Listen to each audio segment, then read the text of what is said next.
أحب الوفاء بشتى الصور، أحب الوفي الأمين الأغر. توكلوا عليه ونعوذ بالله من شرور أنفسنا ومن سيئات أعمالنا. من يهده الله فلا مضل له ومن يضلله فلا هادي له. ونشهد أن لا إله إلا الله وحده لا شريك له. ونشهد أن سيدنا وسندنا ومولانا محمدا عبده ورسوله وبارك وسلم تسليما كثيرا كثيرا. أما بعد، قال الله تبارك وتعالى في القرآن المجيد والفرقان الحميد: فأعوذ بالله من الشيطان الرجيم، بسم الله الرحمن الرحيم. يا أيها الذين آمنوا إذا نودي للصلاة من يوم الجمعة فاسعوا إلى ذكر الله وذروا البيع، ذلكم خير لكم إن كنتم تعلمون. وقال تعالى: فلما أسلما وتله للجبين وناديناه أن يا إبراهيم قد صدقت الرؤيا إنا كذلك نجزي المحسنين. صدق الله العظيم. قال النبي صلى الله عليه وسلم: من ترك الصلاة متعمدا فقد كفر. وقال النبي صلى الله عليه وسلم: من دعا إلى هدى فكان له أجر مثل أجور من تبعهم لا ينقص ذلك من أجورهم شيئا. ومن دعا إلى ضلالة فكان عليه إثم مثل آثام من تبعهم لا ينقص ذلك من آثامهم شيئا، أو كما قال عليه الصلاة والسلام. اللهم صل على سيدنا مولانا محمد في أول كلامنا، اللهم صل على سيدنا مولانا محمد في أوسط كلامنا، اللهم صل على سيدنا مولانا محمد في آخر كلامنا. اللهم لك الحمد كما أنت أهله، فصل على محمد كما أنت أهله، وافعل بنا ما أنت أهله، فإنك أنت أهل التقوى وأهل المغفرة. اللهم صل على محمد وآله ألف ألف مرة. اللهم صل على محمد وآله ألف ألف مرة. الله أكبر الله أكبر، لا إله إلا الله والله أكبر، الله أكبر وللہ الحمد. محترم و معزز سامعین کرام، بزرگان دین، عزیز ساتھیوں، ایک مرتبہ دل کی گہرائیوں کے ساتھ درود پاک پڑھ لیں. اللہم صلی علی سیدنا محمد وعلی آل سیدنا محمد وبارک وسلم. درود پاک کا جہاں تک تذکرہ ہے، اللہ کے نبی صلی اللہ علیہ وسلم نے فرمایا: جو مجھ پر ایک دفعہ درود بیچتا ہے، اللہ تبارک و تعالیٰ اس پر 10 دفعہ رحمتیں بیچتے ہیں.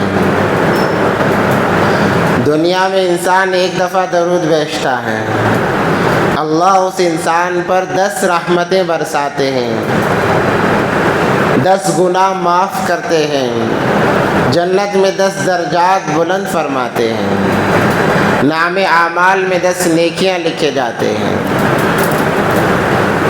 درود پاک کے فضائل احادیث مبارکہ میں کثرت سے آئے ہیں. اس لیے درود پاک کے پڑھنے میں بخل نہ ہونا چاہیے.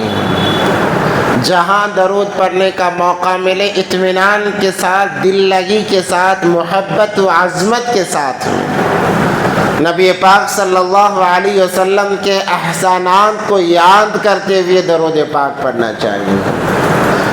اور جو محبت اور لگن کے ساتھ درود پڑھا جاتا ہے، اللہ اس کو محبوب بنا لیتے ہیں.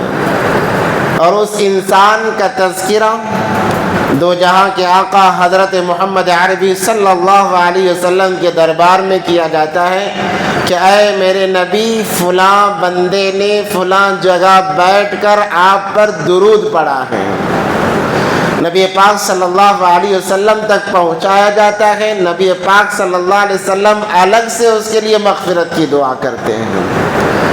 اس لیے بآواز بلند اور ایک مرتبہ درود پاک پڑھ لیں، اللہم صلی علی سیدنا محمد وعلی آل سیدنا محمد وبارک وسلم۔ معزز سامعین کرام، اللہ تبارک و تعالی نے ہمیں دنیا کے اندر آزمائش کے لیے بھیجا ہے۔ آزمائش الگ الگ طریقے سے رہے گی، سارے لوگوں کے ساتھ ایک ہی طرح کی آزمائش نہیں ہے، الگ الگ آزمائشیں ہیں۔ اللہ کسی کو مال دے کر آزماتے ہیں، کسی سے مال چھین کر آزماتے ہیں، کسی کو اولاد دے کر آزماتے ہیں، کسی سے اولاد چھین کر آزماتے ہیں، کسی کو بیماری میں مبتلا کر کے آزماتے ہیں، کسی کو صحت ہی صحت دے کر آزماتے ہیں، کسی کو خاندان قبیلہ دے کر آزماتے ہیں، کسی کو تنہا چھوڑ کر آزماتے ہیں، کسی کو صرف مرد اولاد ہی عطا کر کے آزماتے ہیں، کسی کو لڑکیاں ہی دے کر آزماتے ہیں۔ آزمائش کی شکلیں مختلف ہیں، مگر ہر کوئی آزمائش میں گرا ہوا ہے۔ شکلیں مختلف ہیں، اور ان ہر آزمائش کے پیچھے اللہ کی مصلحت ہے۔ وہ مصلحت کیا ہے؟ اللہ کے علاوہ کوئی نہیں جانتا۔ اگر اللہ نے کسی کو دیا ہے، کیوں دیا ہے؟ اللہ بہتر جانتے ہیں۔ اگر اللہ نے کسی سے لیا ہے، کیوں لیا ہے؟ اللہ بہتر جانتے ہیں۔ کسی کو اولاد ملی، اس کے پیچھے کیا مصلحت اللہ کو معلوم۔ کسی سے اللہ نے اولاد چھین لی، اس کے پیچھے کیا مصلحت اللہ بہتر جانتے ہیں۔ یعنی ہر آزمائش کے پیچھے کی مصلحت اللہ کے علاوہ کوئی نہیں جانتا۔ انسان کو کیا حکم ہے؟ لَإِن شَكَرْتُمْ لَأَزِيدَنَّكُمْ، جیسی بھی تمہاری حالت ہو اللہ کا شکر ادا کرو، اللہ کا شکر ادا کرو۔ صحت ملی ہے، اللہ کا شکر۔ بیماری میں ہو تب بھی اللہ کا شکر، تنگی میں ہو تب بھی اللہ کا شکر، فراخی ہے تب بھی اللہ کا شکر، اپنے ساتھ میں ہے تب بھی اللہ کا شکر، کوئی نہیں ہے تب بھی اللہ کا شکر۔ اللہ نے اولاد سے نوازا، اللہ کا شکر ہے۔ اللہ نے بے اولاد بنایا، اللہ کا شکر ہے۔ ہر حالت میں ہمیں اللہ کا شکر گزار بندہ بنے رہنا چاہیے۔ اس لیے اللہ نے قرآن میں فرمایا لَإِن شَكَرْتُمْ لَأَزِيدَنَّكُمْ، جو شکر کرتا ہے اللہ تبارک و تعالی بھلائی کا معاملہ کرتے ہیں۔ وَلَئِن كَفَرْتُمْ، اور اگر ناشکری ہوگی، اتنا ہی کیوں ملا، وہ ملنا تھا یہ کیوں نہیں ملا۔ وَلَئِن كَفَرْتُمْ إِنَّ عَذَابِي لَشَدِيدٌ، میرا عذاب سخت ہے، بڑا سخت ہے۔ جو بندہ شکر کے ساتھ چلتا ہے اللہ کے معاملے اس کے ساتھ الگ ہوتے ہیں، اور جو ناشکری کے ساتھ چلتا ہے اللہ کے معاملے اس کے ساتھ بھی الگ ہوتے ہیں۔ یہ دنیا امتحان کی جگہ ہے، یہ آزمائشوں کی جگہ ہے۔ میرے اور آپ کے لیے صرف آزمائش نہیں، جتنے انبیاء گزرے تمام کے لیے آزمائش۔ آخر میں جو نبی آئے حضرت محمد عربی صلی اللہ علیہ وسلم، ان کے لیے تو سب سے زیادہ آزمائش تھی، حالانکہ سب سے زیادہ چہیتے نبی تھے، محبوب نبی، جن کے طفیل کائنات کا وجود بنایا گیا، مگر حالات ان پر سب سے زیادہ ہیں۔ نبی پاک صلی اللہ علیہ وسلم نے فرمایا جتنا دین کے خاطر مجھے ستایا گیا، مجھے ڈرایا گیا، مجھے مارا گیا، تکلیف پہنچائی گئی، 1.25 لاکھ انبیاء میں کسی کو تکلیف نہیں پہنچائی گئی۔ اندازہ لگائیں کیسے حالات تھے ہوں گے، کن پر حالات ہیں؟ دو جہاں کے آقا حضرت محمد عربی صلی اللہ علیہ وسلم پر حالات۔ پریشانیاں گئے. کیوں؟ اس لیے کہ وہ بھی دنیا میں ہیں. جو دنیا میں آتا ہے وہ آزمائش کے لیے آتا ہے, چاہے وہ نبی بن کر آئے, ولی بن کر آئے, قطب بن کر آئے, ابدال بن کر آئے, جو بھی آتا ہے وہ آزمائش کے لیے آتا ہے. اللہ نے بتایا. ہاں یہ بات اور ہے کہ اللہ تبارک و تعالیٰ نے قرآن میں جگہ جگہ نبی کو تسلی دی ہے کہ اے میرے حبیب آپ پریشان نہ ہو, حالات تم سے پہلے بھی آئے ہیں لوگوں پر, تم سے پہلے نبیوں پر بھی حالات آئے ہیں. اور بعض حالات کو اللہ تبارک و تعالیٰ نے جب اس وقت کے نبی نے خوشی سے اپنا لیا, اللہ نے سنت بنا دیا. جیسے عید الاضحیٰ کی سنت ہے, قربانی کرنا سنت ہے. حضرت ابراہیم علیہ السلام پر حالات آزمائشوں کے پہاڑ ٹوٹے گئے, مگر ابراہیم علیہ السلام جمے رہے. اللہ کی طرف سے عطا کردہ نعمت سمجھ کر ہر آزمائش میں آگے چلے گئے, کامیاب نکلے. اللہ تبارک و تعالیٰ نے ان کی ایک ایک ادا کو سنت بنا دیا اور ہر سال دہرانا واجب قرار دیا گیا. قربانی ہر سال واجب ہے. ایسا نہیں کہ اس سال میں نے قربانی دے دی اگلے سال مجھے ضرورت نہیں, ایسا نہیں. ہر سال واجب, جب تک زندگی ہے قربانی واجب ہوتی رہے گی. حج پر جانے کے بعد جو احکام کیے جاتے ہیں, ارکان ادا کیے جاتے ہیں, وہ ہر حج میں وہی کرنا ہے. ایسا نہیں کہ پہلے حج میں میں نے رمی کر لی, رمی جمرات کر لیا, سعی کر لیا, کنکر مار لیا, قربانی وہاں پر بھی کر لی, اب حج کا طریقہ بدلا. ایسا نہیں ہے. آپ زندگی پر جتنی دفعہ حج میں جاؤ گے وہی ارکان دہرانے پڑیں گے جو حضرت ابراہیم علیہ السلام نے دہرائے تھے. ابراہیم علیہ السلام ہر عمل میں کھرے اترے گئے, تو اللہ تبارک و تعالیٰ نے ان کے عمل کو سنت بنا کر قیامت تک باقی رکھ دیا. ہمیں اور آپ کو بھی اللہ آزما رہے ہیں, ہمیں آزمائشوں پر کھرے اترنا ہے. طرح طرح کے حالات دے کر آزما رہے ہیں, کبھی خوشیاں دے کر آزماتے. خوشی بھی آزمائش ہے, یاد رکھیں. اب سوال یہ پیدا ہوتا ہے کہ خوشی کیسے آزمائش ہے؟ کہ انسان جب خوش ہوتا ہے تو اللہ یہ دیکھنا چاہتے ہیں یہ خوشی میں کس طرف جاتا ہے, میری طرف آتا ہے یا دنیا کی طرف جاتا ہے. خوشی آزمائش ہے. جب انسان خوشی کے ایام میں دنیا کی طرف جاتا ہے, دین کو چھوڑ دیتا ہے, تو وہ خوشی اس کے لیے وبال بن جاتی ہے, وہ اس کے لیے نقصان کا ذریعہ بن جاتی ہے. کیونکہ جو خوشی دینے والا ہے اس کی طرف بندہ نہیں آ رہا ہے بلکہ دنیا کی طرف جا رہا ہے. تو اس لیے خوشی کے ایام میں بھی اللہ کو یاد کرنا ضروری ہے. نمازیں, جیسے میں نے شروع میں آیت مبارکہ پڑھی, یا ایھا الذین آمنوا اذا نودی للصلاۃ من یوم الجمعہ فاسعوا الی ذکر اللہ.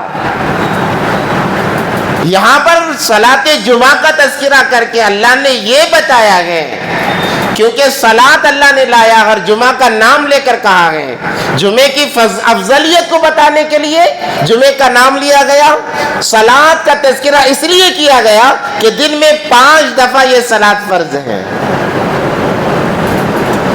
اسی لیے ہر فجر کی نماز میں یہ کہا اذان میں کہا جاتا ہے الصلاۃ خیر من النوم.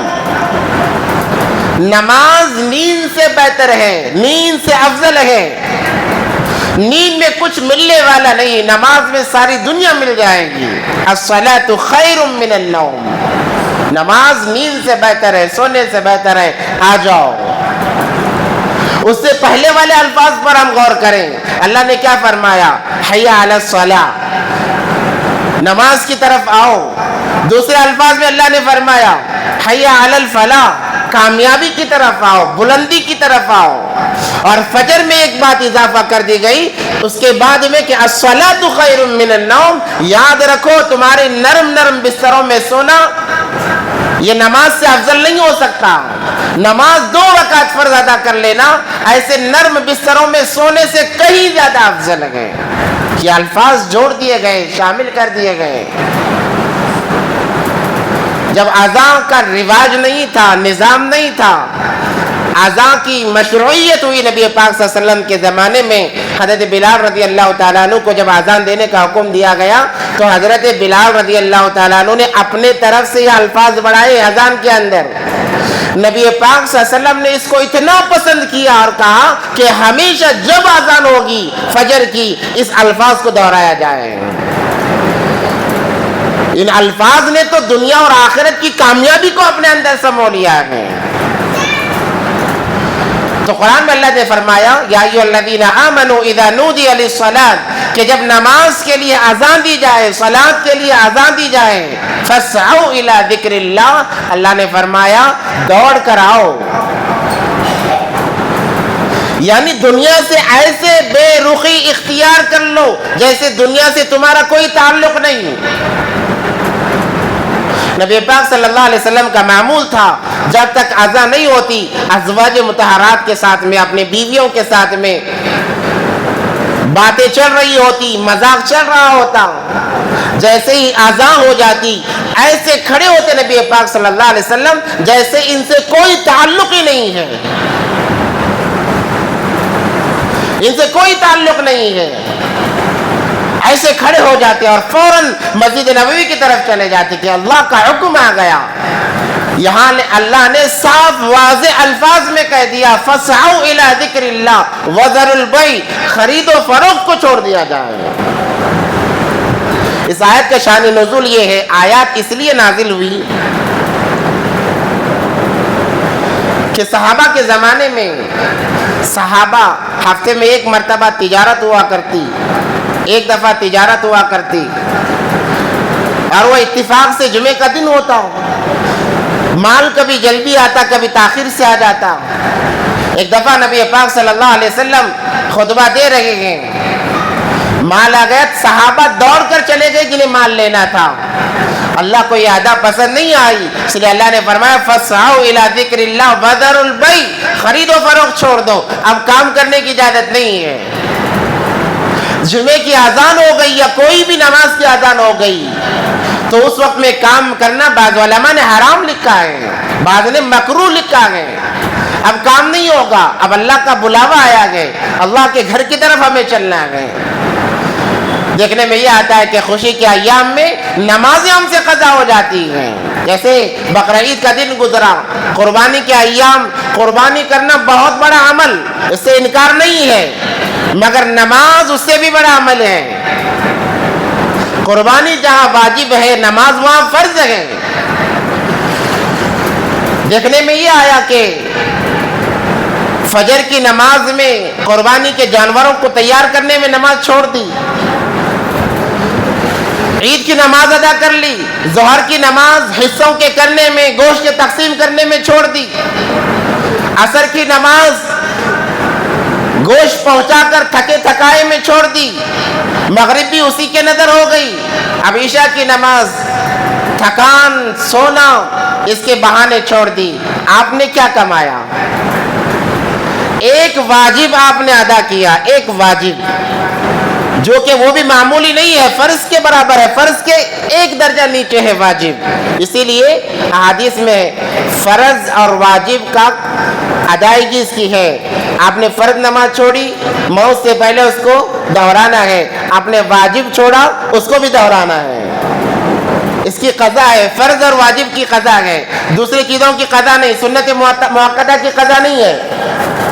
جیسے فجر کی سنت ہے, وقت سے پہلے آپ نے پڑھ لی, ٹھیک ہے, آپ نے چھوڑ دی, چھوٹ گئی, اب قضا ضروری نہیں ہے. پڑھ لی تو بہت اچھا ہے, قضا ضروری نہیں ہے.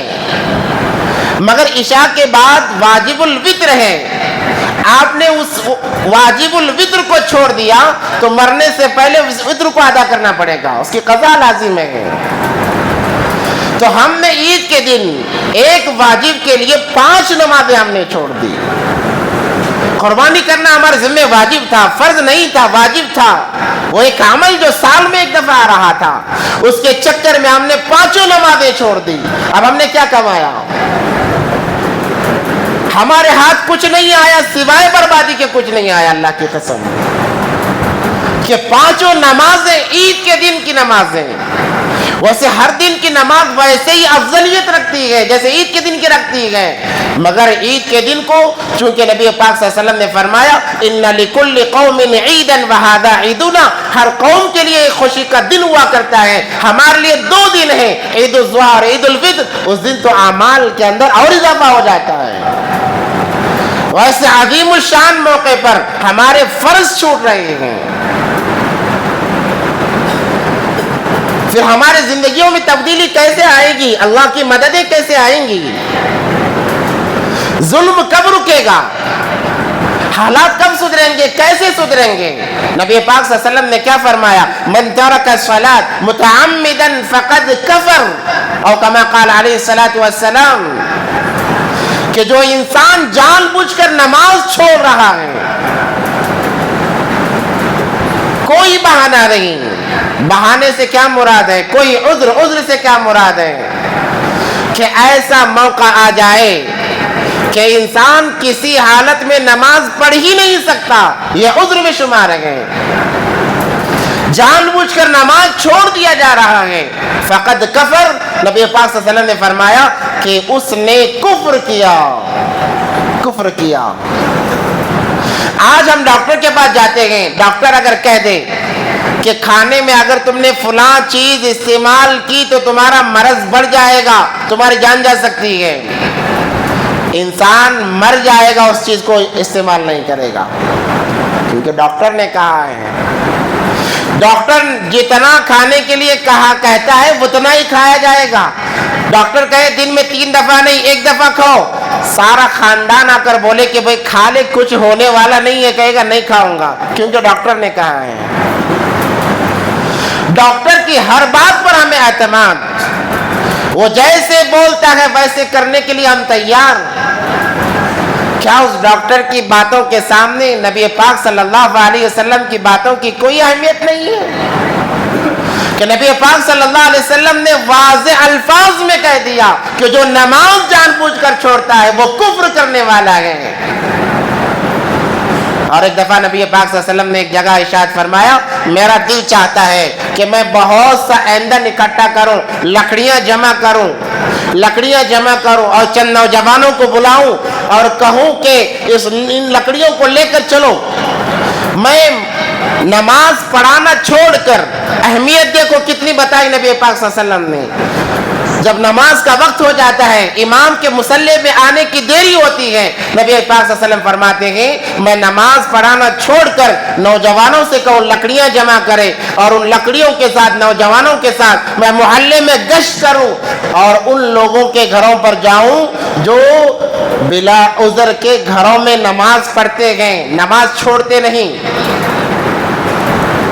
بلا عذر کے، کہ مسجد کو آ سکتا ہے مگر پھر بھی گھر میں نماز پڑھ رہا ہے، نماز چھوڑ نہیں رہا ہے، ایسے گھروں پر جاؤں اور ان لکڑیوں کے ذریعے سے اس گھر کو گھر والوں کے سمیت آگ لگا دوں۔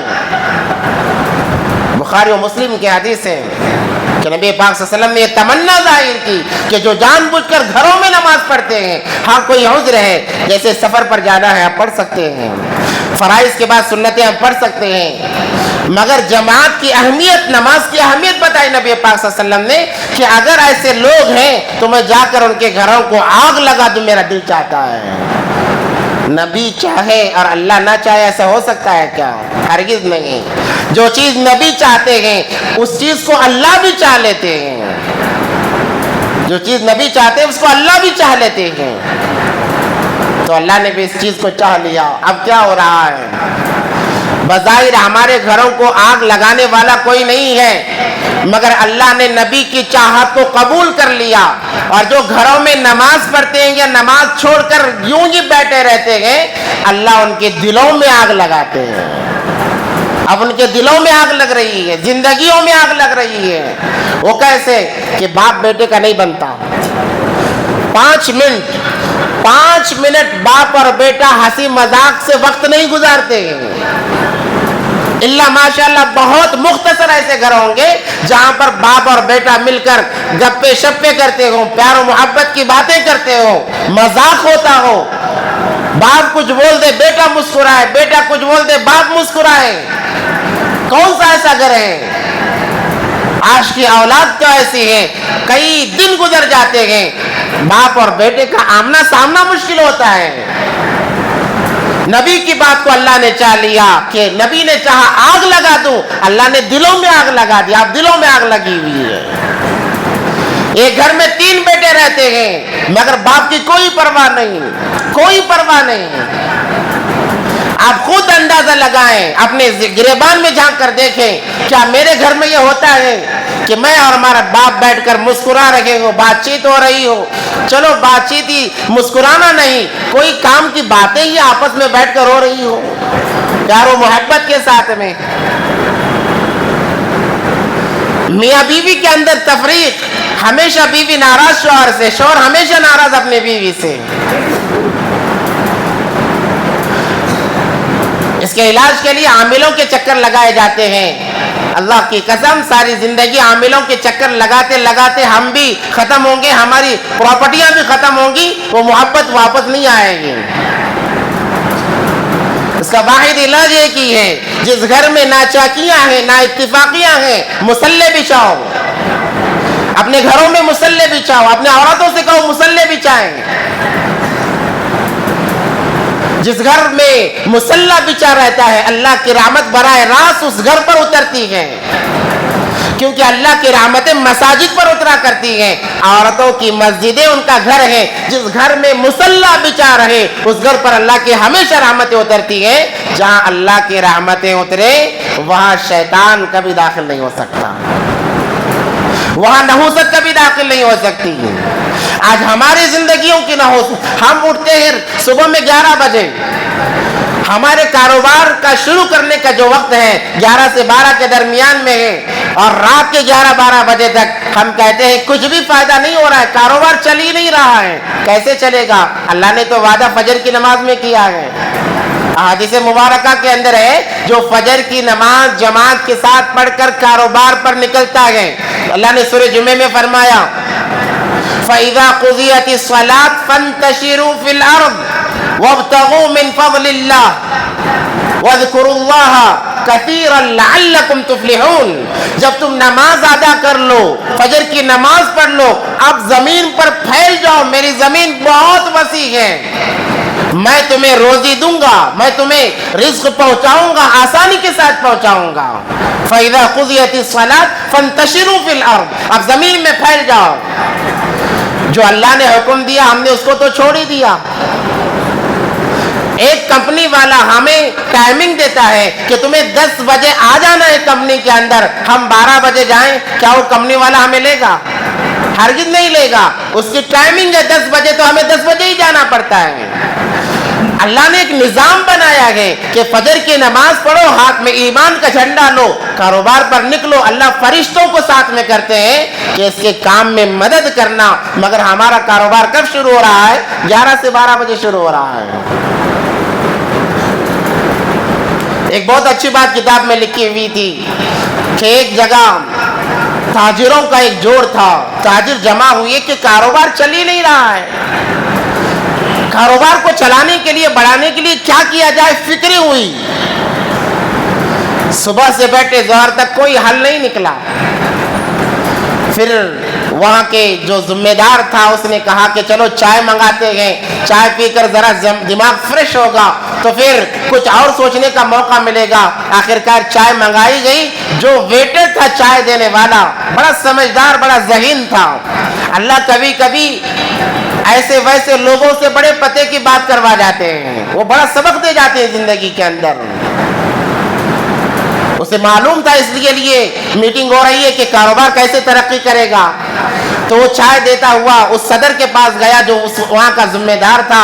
اس کے پاس جا کر کہنے لگا حضرت میٹنگ آپ لوگوں کی ختم نہیں ہو رہی ہے، آخر کیا وجہ ہے؟ تو اس نے کہا کوئی حل ہی نہیں نکل رہا ہے۔ تو اس ویٹر نے کہا میں ایک بات بتاؤں آپ کو؟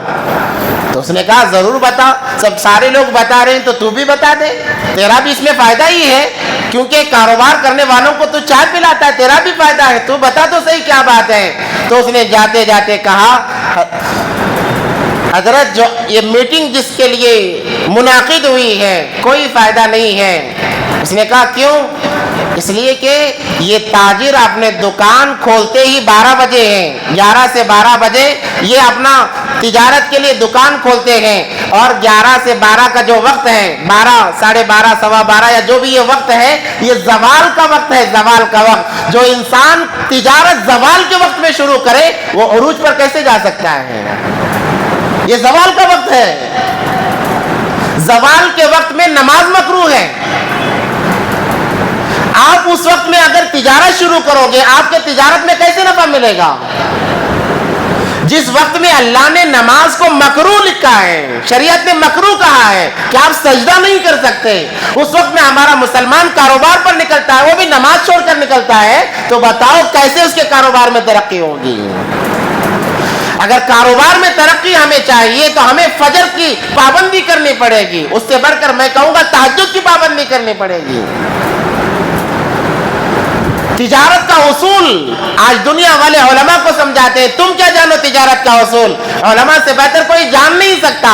آپ تہجد میں اٹھو، تہجد پڑھو، پھر فجر کی نماز پڑھو، کاروبار پر نکل جاؤ، زوال کے وقت میں اپنا کاروبار بند کر دو۔ پھر اس کے بعد میں زوال کے بعد میں ظہر کی نماز، اس کے بعد میں 10 یا 15 منٹ قیل اللہ جو سنت ہے، قیل اللہ دوپہر کے بعد میں کھانا کھانے کے بعد، بلکہ زوال کے بعد میں 10 منٹ سو جانا، یہ قیل اللہ کہلاتا ہے، نبی پاک صلی اللہ علیہ وسلم کی سنت ہے۔ ایک بہت بڑی جنگ، ابھی موقع نہیں ہے، صرف قیل اللہ کرنے کی وجہ سے اللہ نے فتح دلائی، ایک سنت پر عمل کرنے کی وجہ سے۔ آپ تھوڑی دیر قیل اللہ کر لو، پھر اپنے کاروبار میں نکلو، دیکھو آپ کے کاروبار میں کیسے 4 چاند لگتے ہیں۔ آج غیر ترقی پر کیوں ہے؟ کیونکہ اس کی ابتدا صبح صادق سے ہے۔ ہم کہتے ہیں کوئی گاہک نہیں آتا، خریدنے والا نہیں آتا، صرف ہمارے پاس نہیں آتا، غیروں کے پاس کہاں سے آ جاتا ہے؟ گاہک کو بیچنا اللہ کی ذمہ داری ہے، ہماری ذمہ داری نہیں ہے، وہ اللہ بیچتے ہیں، ہم شروع تو کریں۔ اب نمازیں چھوٹی جا رہی ہیں اور کاروبار میں ترقی نہ ہونے کی وجہ سے پھر وہی کام کسی جادوگر کے پاس، کسی کاہن کے پاس، کسی عامل کے پاس میں جو جمع پونجی ہے لے جا کر صرف کر دیتے ہیں، پھر بھی کوئی مسئلہ نہیں نکل رہا ہے۔ مگر احادیث کا مطالعہ جب کرتے ہیں تو پتہ چلتا ہے ان لوگوں کی کوئی ضرورت نہیں ہے۔ آپ نماز کو مضبوطی سے تھام لو جو اللہ کا حکم ہے، جسے اللہ نے کہا اذا نودی للصلاۃ من یوم الجمعہ فاسعوا الی ذکر اللہ وذروا البیع۔ آپ ترتیب بنائیں، اذان جب ہوگی ہمارا کام نہیں چلے گا، تھوڑے دن مشقتیں ہوگی، اذان کے وقت میں گاہک زیادہ آئے گا، آپ کو ہزاروں نفع ملتا ہوا نظر آئے گا، آپ بند کر دیں یا کم سے کم روک دیں، اللہ تبارک و تعالیٰ اس سے زیادہ آپ کو دے گا۔ اللہ نے قرآن میں آپ کو نقصان پہنچانے کے لیے وذر البیع کا لفظ نہیں لایا کہ کاروبار چھوڑ دو، اذان جب سنو کاروبار چھوڑ دو۔ اللہ جب حکم کر رہے ہیں، اس حکم کے پیچھے مصلحتیں ہیں، ہم اس مصلحت کو نہیں سمجھ سکتے، ہمیں آنکھیں بند کر کے اس کو اپنانا ہے۔ شریعت عقل کے دخل کا نام نہیں ہے، شریعت عقل کے دخل کا نام نہیں ہے۔ بعض چیزیں ایسی ہیں کہ اللہ نے متعین کر دی، ہمیں آنکھیں بند کر کے تسلیم کر لینا ہے کہ اللہ نے کہہ دیا تو کہہ دیا۔ جیسے حج کے ایام میں کنکری مارنے کا میں مثال دیتا ہوں، رمی جمرات کرنے کا، بھائی دیواریں ہیں، کیا فائدہ ہو رہا ہے؟ کسے جا کر لگ رہا ہے؟ شیطان تو نہیں ہے وہاں پر۔ اب اگر کوئی عقل دوڑائے اور کہے کہ بھئی دیوار کو کنکریاں ماروں تو کیوں ماروں، کسی کو بھی لگ سکتی ہے، مجھے یہ سمجھ میں نہیں آ رہا ہے، میں نہیں ماروں گا، اس کا حج نامکمل ہے۔ وہاں عقل کا دخل نہیں ہے۔ صفا مروہ پر صحیح، ارے بس نشانات ہیں، نہ پہاڑ ہے نہ کچھ بھی ہے۔ وہاں حاجرہ بی بی حاجرہ کا بچہ تھا، بچے کے لیے دوڑ رہی تھی، سمجھ میں آتا ہے یہاں نہ بچہ ہے نہ پہاڑ ہے، کچھ بھی نہیں ہے، میں کیوں دوڑوں صفا مروہ میں؟ میں دوڑوں گا نہیں، مجھے ضرورت نہیں ہے، اس کا حج نامکمل ہے۔ ہر جگہ عقل کا دخل نہیں چلے گا، چند باتوں کو تسلیم کر لینا ہی ایمان کہلاتا ہے کہ ہمیں تسلیم کرنا پڑے گا، یہ کام کرنا ہے، سمجھ میں آئے تب بھی نہ سمجھ میں آئے تب بھی۔ تو اللہ نے جو کہا وذر البیع کہ کام کو چھوڑ دو، اللہ مصلحت جانتے ہیں، اللہ نے کہا چھوڑ دو، ہم چھوڑ دیں گے، ہمیں کیا ضرورت ہے؟ اس ترتیب سے اگر ہماری زندگی آئے گی اس ترتیب پر تو اللہ تبارک و تعالیٰ نے وعدہ کیا ہے کہ اللہ کبھی ہمیں نیچا نہیں کریں گے. اللہ تبارک و تعالیٰ بلندیوں پر لے جائیں گے. اللہ نے فرمایا تمہیں بلندیاں ملیں گی، شرط یہ ہے کہ تم ایمان والے بن جاؤ، حقیقی معنوں میں مسلمان بن جاؤ. اور مسلمان وہی ہے جو 5 وقت کی نمازوں کے ساتھ اپنی زندگی گزارتا ہے. تو خوشی کے موقع پر میں یہ کہہ رہا تھا، خوشی کا موقع ہو یا غم کا موقع ہو، خوشی کے موقع میں بھی نماز فرض ہے، نماز ہمیں پڑھنا ہی ہے. اب غم کا موقع آ گیا، چلو غم کا موقع آ گیا، میرا باپ مر گیا، ماں مر گئی، کوئی مر گیا. اب اس جنازے کی نماز کے پیچھے لوگ ایسے لگ جاتے ہیں، فرائض چھوڑ دیتے ہیں. عجیب انسان، عجیب مسلمان بن گیا ہے. کبھی خوشی میں لگ کر نمازوں کو چھوڑ رہا ہے، جیسے عید کی خوشی، شادی کی خوشی، دوسرے فنکشنوں کی خوشی، نمازیں غائب کر رہا ہے. حالات آئے تب بھی نمازیں غائب. جیسے کہ کسی گھر میں موت ہو گئی، ماں کا انتقال ہو گیا، باپ کا انتقال ہو گیا، اب غم سوار ہے، اس غم میں نماز چھوڑ رہا ہے. ارے غم میں تو پہلے پڑھنا چاہیے تاکہ اللہ غم کو دور کرے، اللہ مرحوم یا مرحومہ کی مغفرت کرے. ہم اپنے مرحوم اور مرحومہ پر روز اولی سے ظلم کر رہے ہیں کہ ان کے ساتھ بیٹھ کر، ان کے میت کے سامنے بیٹھ کر نمازوں کو جو چھوڑ رہے ہیں. ہماری نماز کو چھوڑنا اس مرحوم اور مرحومہ پر عذاب کے زیادتی کا ذریعہ بنتا ہے، یاد رکھیں. اللہ اس کو عذاب میں اور اضافہ کریں گے اور کہیں گے تجھے مرنے سے پہلے یہ وصیت کرنا تھا، میں مر بھی جاؤں تو فرض نماز ادا کر کے میری میت پر آنا، تو نے وصیت کیوں نہیں کی؟ نماز جنازہ فرض کفایہ ہے.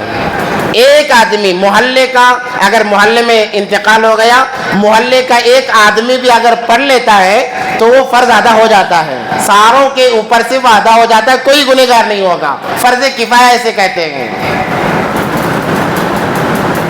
اب اس فرض کفایہ کی چکر میں جو اصل فرض ہے، جو ہر ایک کو پڑھنا ہے، چاہے مرد ہو، عورت ہو، غمی ہو، پریشان ہو، جیسی حالت ہو اس حالت میں پڑھنا ہے.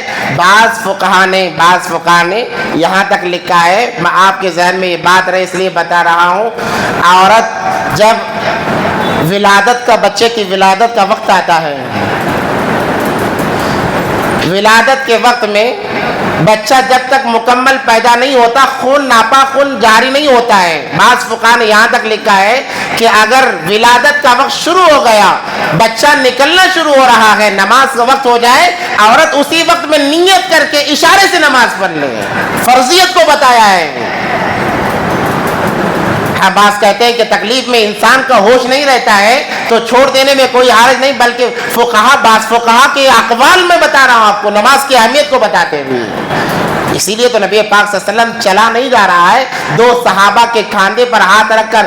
آج ہم میں کا کون سا مسلمان ہے جو 2 کاندھوں پر ہاتھ رکھ کر گھسیٹ کو مسجد میں جائے، گھسیٹ کر مسجد میں جائے، پاؤں یوں گھسیٹتے جا رہے ہیں پاؤں نبی پاک صلی اللہ علیہ وسلم کے، 2 جہاں کے آقا ہیں جن پر نماز اتری ہے، اللہ نے معراج پر بلا کر جنہیں نماز کا تحفہ دیا ہے، وہ نبی 2 لوگوں کے سہارے سے 2 صحابہ کے کاندھے پر ہاتھ رکھ کر پاؤں گھسیٹتے ہوئے مسجد جا رہے ہیں.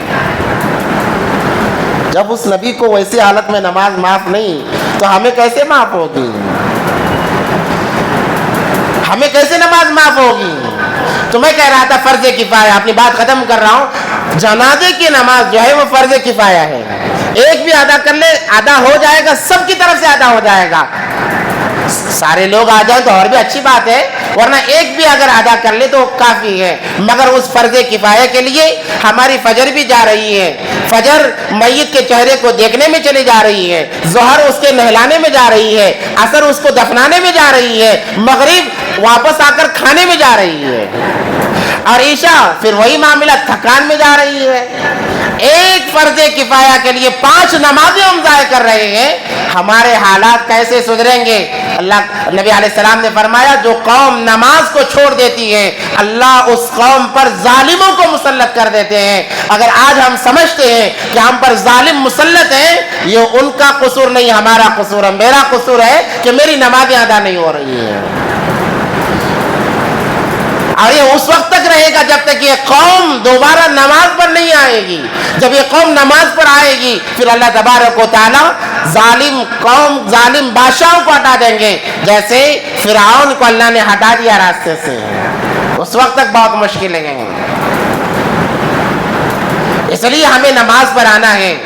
اگر ہماری بھلائی ہم چاہتے ہیں کہ ہم عزت سے رہیں، کوئی ہمیں ذلیل نہ کرے، کوئی رسوا نہ کرے، کوئی ہم پر دنیاوی اعتبار سے حالات نہ آئے، تو ہم نماز کی پابندی کریں، کیونکہ یہ اللہ کا حکم بھی ہے۔ اللہ نے فرمایا یا ایھا الذین آمنوا اذا نودی للصلاۃ من یوم الجمعہ فاسعوا الی ذکر اللہ وذروا البیع ذلکم خیر لکم ان کنتم تعلمون، یہ تمہارے لیے سب سے بہتر ہے اگر تم عقل رکھتے ہو، اگر سمجھدار ہو۔ فاذا قضیت الصلاۃ، جب نماز ہو جائے، فانتشروا فی الارض، زمین پر پھیل جاؤ، روزی دینا میری ذمہ داری ہے، میں دوں گا تمہیں روزی، نماز پڑھ کے تو نکلو۔ فانتشروا فی الارض وابتغوا من فضل اللہ واذکروا اللہ کثیرا لعلکم تفلحون واذا رأوا تجارة او لهوا انفضوا الیها وترکوک قائما قل ما عند اللہ خیر من اللہو ومن التجارة واللہ خیر الرازقین۔ تجارت تمہیں روزی نہیں دیتی ہے، روزی دینے والی ذات اللہ کی ہے۔ اس لیے ہم ارادہ کریں کہ انشاءاللہ کچھ بھی ہو جائے، یہ ایام بڑے مبارک ایام ہیں۔ آج بھی قربانی اور کل عصر تک قربانی کے ایام رہیں گے، ان ایام میں زیادہ سے زیادہ قربانی کریں۔ جو حضرات ابھی تک قربانی نہیں کیے ہیں وہ کوشش کریں، آخری حد تک کوشش کریں کہ میری طرف سے ایک جانور قبول ہو جائے۔ جن کے اللہ نے جنہوں مال سے نوازا، میں نے کل بھی کہا تھا اپنے دوست و احباب، اپنے رشتہ داروں کا تعاون کریں تاکہ وہ بھی قربانی کرنے والے بن جائیں، وہ بھی جانور ذبح کرنے والے بن جائیں، کیونکہ ان ایام میں قربانی کا عمل اللہ کو سب سے زیادہ محبوب ہے۔ مگر قربانی کے چلتے نمازوں کو ناغا کرنا یہ ہماری سب سے بڑی نحوست ہے۔ گھروں کی نحوست ختم کرنا ہے، کاروبار کی بے برکتی ختم کرنا ہے، تو ہمیں نماز کا دامن پکڑنا پڑے گا، نماز کے ساتھ ہمیں چلنا پڑے گا۔ جہاں کاروبار کرتے ہیں وہاں بھی نماز، گھروں میں بھی نماز، جب ہم مسجد کو آئے تو مسجدوں میں بھی نماز۔ جب انسان مسلمان کا تعلق نماز سے جڑ جائے گا، گویا مسلمان کا تعلق اللہ سے جڑ گیا۔ جس انسان کا تعلق اللہ سے جڑ گیا، ساری دنیا مل کر اسے پریشانی میں نہیں ڈال سکتی، اسے حالات میں نہیں ڈال سکتی، اس کا کچھ بگاڑ نہیں سکتی۔ اللہ سے دعا ہے کہ اللہ تبارک و تعالی ہم تمام کو ان باتوں پر عمل کی توفیق عطا فرمائے۔ وآخر دعوانا ان الحمد للہ رب العالمین۔